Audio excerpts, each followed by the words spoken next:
CBSE की गलती से पेरेंट्स की कैसे बढ़ी परेशानी। धर्मेंद्र प्रधान जी ने इतना तो कह दिया कि हाँ जी हमारा फॉल्ट है, पर इस फॉल्ट का खमियाजा बच्चे भुगत रहे हैं। क्या बच्चों के ग्रेस मार्क्स दिए जाएंगे या मैनुअली पेपर दोबारा रिजल्ट डिक्लेयर किया जाएगा, जिसकी वजह से बच्चों के आगे कॉलेज के एडमिशन में दिक्कत आएगी हमें।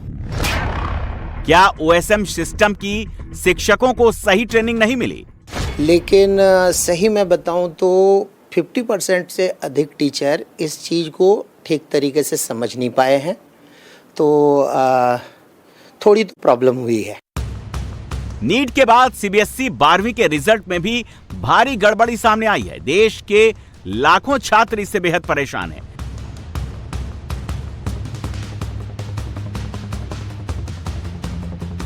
छात्रों के सामने सबसे बड़ी समस्या उसके सही आंसर की कम मार्किंग है।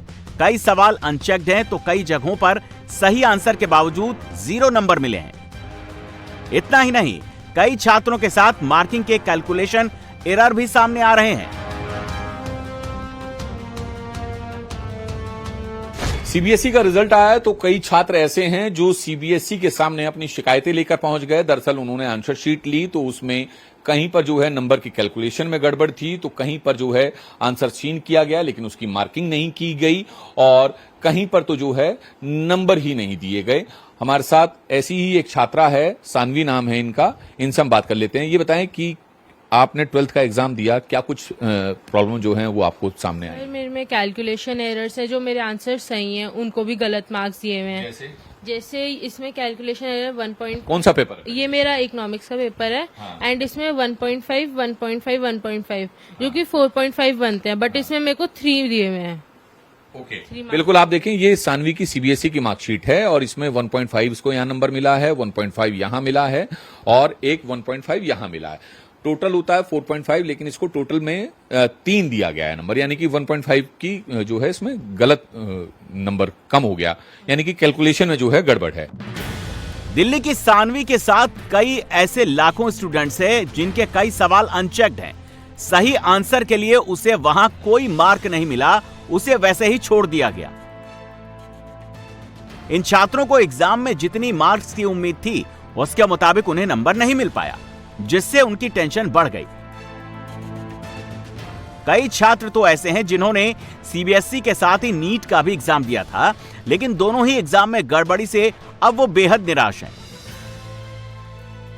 हमारे साथ वो स्टूडेंट्स हैं जिन्होंने इस साल 12th के एग्ज़ाम दिए हैं और उन्हें डाउट है कि उनकी कॉपी सही से चेक नहीं हुई है, उनके नंबर में गड़बड़ी है। ऐसे एक स्टूडेंट हमारे साथ है। क्या नाम है आपका? ओजस। ओजस, कहाँ से आपने इस बार 12th का एग्ज़ाम दिया है? मैम मैंने little flowers public school Shahdara. अच्छा, हाँ जी। क्या आपको इस बार दिक्कत आई? आपको कौन से सब्जेक्ट में लग रहा है कि आपके नंबर कम आए हैं? मैम लग तो मुझे पीसीबी तीनों में ही रहा था, बिकॉज आई हैड एक्सपेक्टेड कि एटलीस्ट 90 प्लस जाएगा, but it did not happen. 90 से कम रहा है। तो मेजरली जो मुझे डेफिसिट लगा मार्क्स का वो था फिजिक्स में। तो क्या आपने रीवैल्यूएशन के लिए अप्लाई किया था? मैम रीवैल्यूएशन की जो विंडो थी जब वो खुली थी तो मैंने ट्राई किया था। दिन में आई थिंक 3-4 बार मैं ट्राई कर रहा था, बट फिर जब वो नहीं खुली तो मैंने कहा लेट इट बी, बिकॉज वैसे भी मैं नीट का स्टूडेंट हूँ। बट जस्ट इमेजिन जो जेई, अगर मैं जेई का होता then it would have been disasters की ऐसे वेबसाइट नहीं खुली, वो भी ऐसे मोमेंट पर। कम मार्किंग और अनचेक्ड सवालों के साथ ही कई छात्रों की कॉपियों में मल्टीपल चॉइस क्वेश्चन यानी एमसीक्यू में भी गड़बड़ियां सामने आई। सीबीएसई के आंसर शीट में जब छात्रों ने इसका मिलान किया तो ऐसी खामियां देखने को मिली।